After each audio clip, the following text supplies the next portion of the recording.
네, 반갑습니다. 오늘은 부동산 절세 기술 2022년 개정판을 가지고 한번 가져나와 봤습니다. 여러분들께서 부동산 하면 관심이 있으신 분들이라면 세금에도 더 관심이 많으실 텐데요. 근데 세금은 아무래도 수학적인 부분이 얽혀 있다는 생각을 하다 보니까 우리 수학에 전부 다 경기 한 번씩 일으킨 적 있으시죠? 수포자들도 많으시고. 그런 상황에서 이 부동산 세금까지 공부하려면 골치 아프다 모르겠다 나중에 세무사에게 맡기면 되지. 이런 생각 하시고 계시는 분들 많으실 것 같습니다. 왜냐? 저도 그렇게 생각했거든요.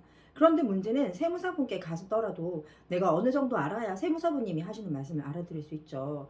아무 기본 지식이 없는 상황에서 여쭤보고 답변을 한 듯 그 답변을 내가 제대로 알아듣기는커녕 알아들을 수는 없겠죠. 응용은 당연히 못할 것이고요. 그래서 저는 그 전에 미리 세무사분과 상담받기 전에 부동산 공부를 한번 스스로 해보겠다. 거창하게는 말고 이 부동산 절세 기술 이 책 한 권만이라도 독파해서 부동산 세금에 대해서 어느 정도 이해 바탕을 깔고 한번 세무사분님을 찾아가 보겠다는 마음가짐으로 이 책을 읽기 시작했고, 아휴, 다행히 완독했습니다.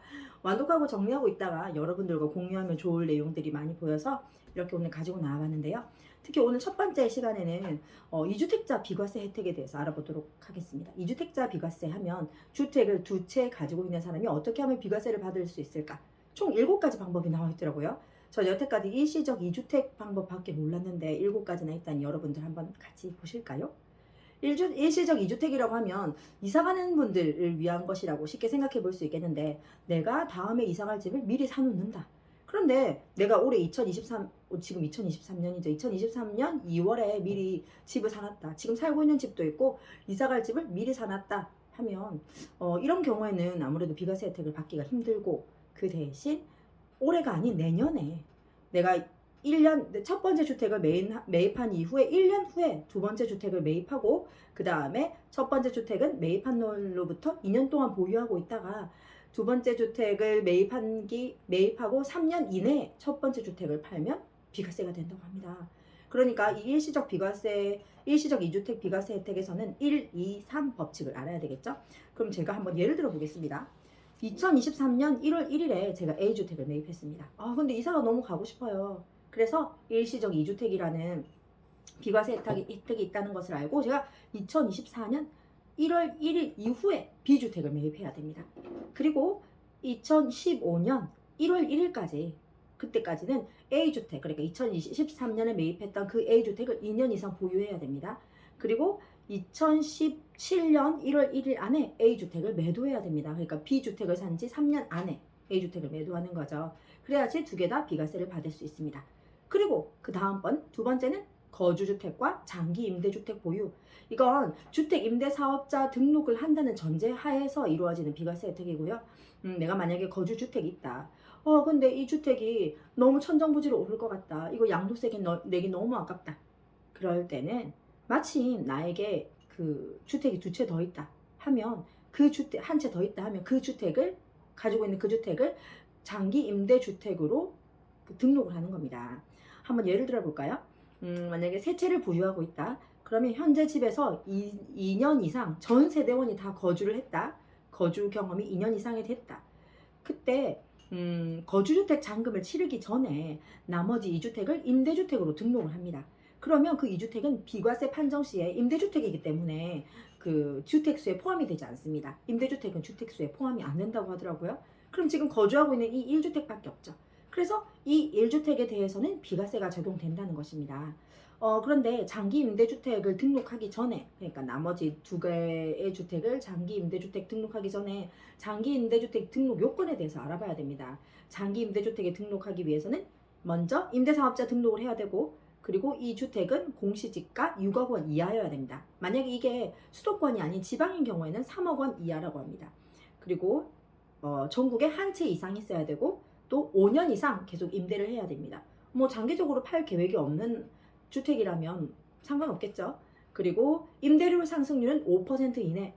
네, 그리고 같은 세대원이 아닌 사람과 공동 소유 주택일 경우에는 장기 임대주택으로 간주하지 않는다고 합니다. 이 요건이 또 있고요. 이제 세 번째, 동거 복량으로 인한 2주택. 만약에 60세 이상인 직계 존속, 그러니까 부모님을 모시기 위해서 부모님의 집을 합침으로써 1세대 2주택이 됐을 경우에도 세대를 합친 날로부터 10년 이내에 먼저 양도하는 어떤 주택이라도 양도소득세는 비과세 받을 수 있다고 합니다. 부모님도 모시고 집도 비과세 받고 너무 좋죠. 그러면은 아무래도 비과세 받는 것이기 때문에 아무래도 양도차가 큰 것을 먼저 매도하는 게 좋겠죠. 그리고 다음으로 네 번째, 혼인합과 결혼을 한다. 와, 요즘에 이런 분들이라면 금수저라고 할 수 있겠네. 결혼하기 전에 이미 두 사람이 각각 자기 명의의 집을 가지고 있다 하면은 혼인한 날로부터 5년 이내에 먼저 양도하는 비과세 요건을 갖춘, 그러니까 1년 이상 보유하고 있었던 주택에 대해서는 비과세를 한다는 것입니다. 그리고 다섯 번째, 상속주택과 일반주택을 보유했을 경우, 일반주택 1세대 1주택 비과세 여부를 판정할 때 상속받은 주택은 주택수에 포함하지 않는다고 합니다. 부모님의 갑작스러운 사망, 부모님의 사망으로 인해서 우리가 그 집을 상속받게 되었을 때 이것에 대해서 모두 과세를 하게 된다면 좀 억울한 면이 없지 않아 있죠. 그래서 상속받은 주택을 주택수에 포함하지 않기 때문에 기존 주택은 기존 주택을 비과세한다. 그러니까 기간에 제한 없이 언제든지 비과세라고 합니다. 하지만 상속주택을 먼저 양도한다. 이때는 비과세 안 됩니다. 그러니까 내가 가지고 있던 기존의 주택만 비과세가 됩니다. 그래서 만약에 피상속인, 그러니까 사망하신 분, 피상속인이 상속 개시 당시에 두 채 이상의 주택을 소유하고 있었던 경우에는 피상속인의 보유기간이 가장 긴 주택 하나에 대해서만 특혜를 적용하고 있다고 합니다.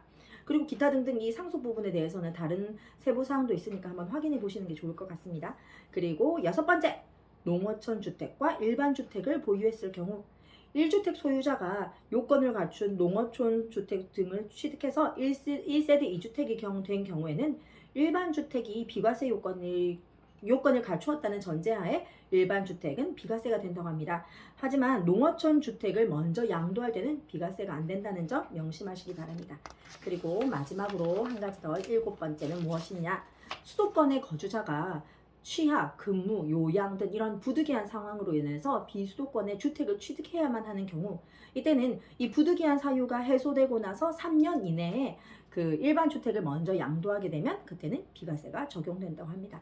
그러니까 이 7가지 사항들을 잘 활용하셔서 이주택자도 비과세를 적용받으실 수 있기를 바랍니다. 감사합니다.